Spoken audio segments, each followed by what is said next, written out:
Pakalbėkim, kuo skiriasi žuvytė nuo žmogaus.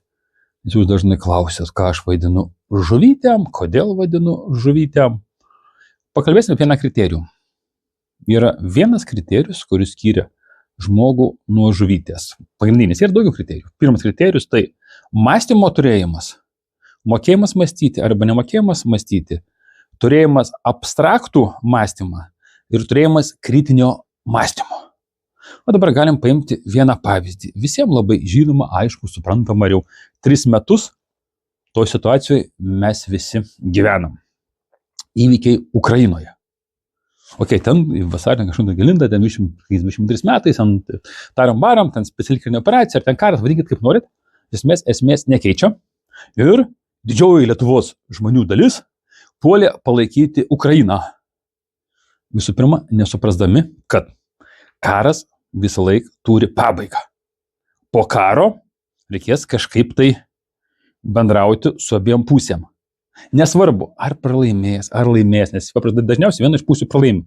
Ir vis tiek su ja reikia bendrauti. Paimkit, antras pasaulinis karas, fašistinė, hitlerinė Vokietija. Jinai pralaimėjo, bet jinai niekur nedingo. Pirmas jau kriterijus, kad žmonės nemasto absoliučiai žuvytės. Pratingai žmogus sako, supratom, yra variantas, yra kariauja. Geriausia būti neutralus ir žiūrėti iš šalies. Kai jis nesąmonė čia mus liečia. Taip, liečia tiek, kiek tu leidi liesti. Jau atiduodi paskutinius savo triusikus. Be abejo, kad liečia. Bet dėl to, kad tu pats atidavė savo triusikus. Savo laisvą valią. Toliau. Palaikom dėl to, kad palaiko visas pasaulis. Pas pratingą žmogų pasaulis daugiau nei 200 žmonių. Pažuvitės pasaulis tai kiek? Europos Sąjunga, Amerika, Japonija ir Pietų Koreja. Dar Australija. Dar Anglija. Kanada dar. Viskas. Paskaičiuoju, kiek čia šalių, maksimum paskaičiuoju 50. O pasaulyje virš 200 šalių. Kai kas sakysit nesąmonės, pažiūrėkit. Jungtinių tautų sąrašą yra plus Jungtinių tautų sąrašas. Irgi, žuvytės apie tai nežino. Jis net nežino, kiek yra pasaulyje šalių. Kad yra skirtingi kriterijai šalių. Pratingi žmonės apie tai žino, ypatingai tie, kurie keliauja. To šitoje vietoje. Ten palaiko tas, visas pasaulis, su visais. Betgi įvyksta šiais metais, ne pernai metais, vyksta pernai metais labai įdomus dalykas. Amerika, mūsų saulė, vieta, kur kyla mūsų saulė ir kur leidžiame saulė, iš kur ateina visos mūsų, bėdos ir gėriai, pasikeičia prezidentas, jis nekana prezidentą. Tvarkoj.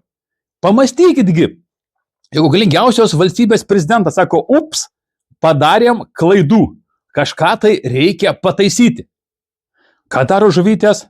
Nesąmonė, debilas, lūzeris, kaip vaikas į tą namuką užsidaro. Aš namukė, manęs nelies, kad šitas prezidentas nesiskaito, jo nėra. Dėl ko nėra?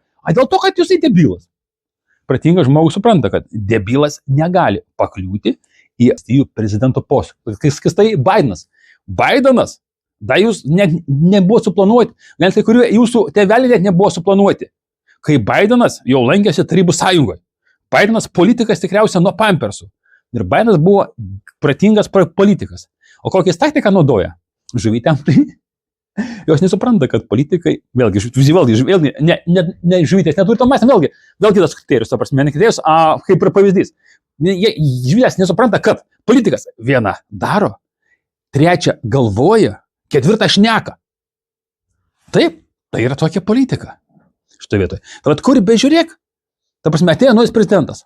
Tai supranti, tu pratingas žmogus, tu paimi ir permastai. Amerika, galingiausia pasaulio šalis. Galingiausios šalies prezidentas sako, keičiasi gyvenimo taisyklės. Tada klausimas, kaip sako kursai, Skakova Piripūga, Amerikos prezidentas, šneka, kad keičiasi gyvenimo situacija, keičiasi gyvenimo taisyklės. Aš suprantu, aš čia sėdėdamas balbieriškai kažkoks gintočiokas, sakyčiau, žmonės čia nesuprantat, keičiasi pasaulio taisyklės. Sakytume, debilas. Bet Amerikos prezidentas aiškina, kad keičiasi viskas, kad reikia kitaip žiūrėti į viską ir dabar viskas bus kitaip. Jis ne tik šneka, jis tą ir daro. Ir ką daro žuvytės? Aš namukė nieką nesuprantu, mes čia su Amerika kariausim, mes čia su Rusija kariausim, mes čia su sveiku proto kariausim, mes su visais kariausim, mes visus nugalėsim. Pratingas žmogus ką daro? Buliambački. Supratau, peržiūrim savo gyvenimo strategijas ir galvojam, kaip toliau gyventi. Kaip tai įtakoja mano gyvenimą, kaip tai įtakos ateity ir ką reikia padaryti mąstyme, planavime ir veikloj, kad aš, tu ar kažkitas, tas kas mąsto, kaip atrasti vietą naujam pasauliui. Ir dabar parašykit, kas tą darot, kas apie tai galvojat. Žuvytė, nereikia parašyti, jūs ir tai parašyti. Bet kokiu atveju, ar tu žuvytė, ar tu žmogus, tu esi nuostabus, nes toks esi sukurtas. Kam čia kito kanalo tematika? Nori pilusi, mes negalime apie tai pašnekėti. Iki